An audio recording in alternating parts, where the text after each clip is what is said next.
किया। पवित्र आत्मा ने कहा इनको बोल कि जो मेरे साथ वफादार नहीं रहते वो झूठ के ऊपर यकीन करने लगते हैं।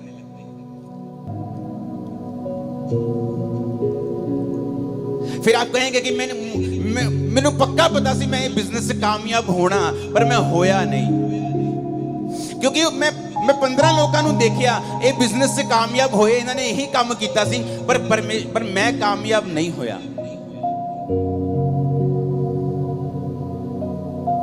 पता नहीं मेरी मैरिज सही जगह क्यों नहीं हुई, पता नहीं मेरी लाइफ में ये क्यों नहीं हुआ। परमेश्वर ने कहा जो मेरे साथ वफादार नहीं है वो झूठ के ऊपर यकीन करने लगते हैं। ऐसा परमेश्वर नहीं चाहता है, एक बाप नहीं चाहता उसका बच्चा गलत दिशा की ओर जाए और बाद में दुख भोगे। लेकिन परमेश्वर के वचन में यह लिखा है कि जब परमेश्वर ने आदम और हवा को बनाया तो परमेश्वर ने कहा आदम और हवा मेरे साथ संगति करेंगे, और मैं आदम और हवा के लिए सारी ब्लेसिंग्स को बना चुका हूं। मैंने अदन का बाग बनाया, मैंने आदम के लिए पक्षी सब कुछ बनाया, आदम को लास्ट में बना के वीआईपी की तरह उस बाग में रख दिया। अब आदम तू मेरा पीछा करेगा, तो मेरी संगति करेगा, और मैं सारे सुख जो तेरे लिए ही बनाए गए हैं मैं वो तुझे दे दूंगा। कहीं कभी आपको ऐसा महसूस नहीं हुआ कि ये सारे सुख परमेश्वर ने एक्चुअली में आदम और हवा के लिए बनाए थे, लेकिन आज उन्हीं सुखों के पीछे दुनिया पागल हुई फिरती है, चाहती है कि परमेश्वर मुझे ये सुख दे, लेकिन उनको मिलते नहीं। जब बनाए आप लोगों के लिए गए हैं, जब बनाए आदम के लिए गए हैं, तो फिर मिलते क्यों नहीं? क्योंकि परमेश्वर ने जब सुखों को बनाया तो एक कंडीशन लगाई थी कि जब तक आदम मेरे पीछे रहेगा, वो मेरी आराधना करेगा, वो मेरा पीछा करेगा, मेरी बंदगी करेगा, तब तक सारे सुख इसके पीछे रहेंगे। और जब आदम अपना मुंह मेरी ओर फेर लेगा, अपनी पीठ मेरी ओर कर देगा और सुखों की ओर भागने लगेगा, सुखों को बोला गया कि आदम को कभी मत मिलना, क्योंकि ये श्राप परमेश्वर ने पहले ही कह दिया था। परमेश्वर ने कहा जो मुझ पे यकीन नहीं करते और मुझसे भागते हैं, फिर वो झूठ के ऊपर यकीन करने लगते हैं।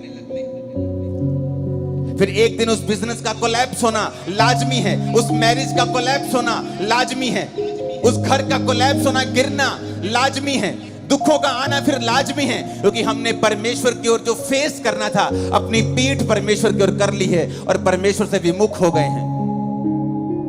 अरे हमें तो रोज परमेश्वर की संगति करने के लिए बनाया गया है, लेकिन हम संडे भी खुदाबंद के घर में नहीं जा पा रहे हैं। हमें हफ्ते में 2 दिन जाना ऐसा लगता है कि नहीं, ये तो बिब्लिकली नहीं है हफ्ते में 2 दिन चर्च जाना। संडे जाके भी कुछ लोग एहसान करते हैं और कुछ लोग संडे भी नहीं जाते हैं।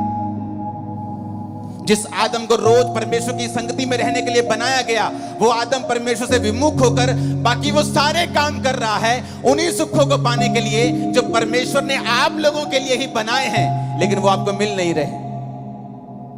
कहीं तो कमी है, कहीं तो मिसिंग पॉइंट है। किथे तक कुंडी हैगी पंजाबी च कहंदे कि जो मेरे लिए बनाया गया है वो मुझे ही मिल नहीं रहा है।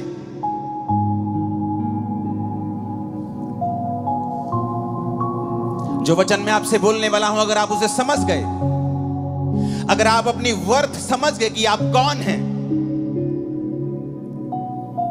आप क्या हैं परमेश्वर की निगाह में, जब परमेश्वर आपको देखता है तो किस सोच के साथ और कैसी निगाह के साथ आपको देखता है, अगर आज आप ये वचन समझ गए, आप अपनी जिंदगी में कभी भी फेल नहीं होंगे। मैंने कहा कभी भी। आप 100 बार लड़ेंगे और 100 बार जीतेंगे, एक भी बार फेल नहीं होंगे। लड़ाई हमारी किसी व्यक्ति के साथ नहीं, किसी धर्म के साथ नहीं है।